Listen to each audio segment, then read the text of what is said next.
দেখার মতো বিচার করবে এবং সংস্কারের অগ্রগতি করবে। তাহলেই এই আন্দোলনটি একটি সফলতার দিকে এগিয়ে যাবে, জনগণের রক্তদান সফল হবে। ধন্যবাদ। দেখুন, নির্বাচন তো আমাদের জুলাই স্পিরিটের, জুলাই আন্দোলনের অন্যতম লক্ষ্য ছিল।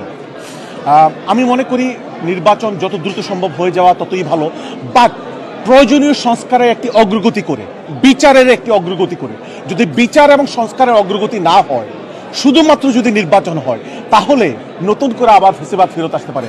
আমি আশা করব এই সরকার এই অল্প সময়ের মধ্যে নির্বাচনের প্রিপারেশন যেমন নিবে, বিচারের কাজকেও ত্বরান্বিত করবে, দেখার মতো বিচার করবে এবং সংস্কারের অগ্রগতি করবে।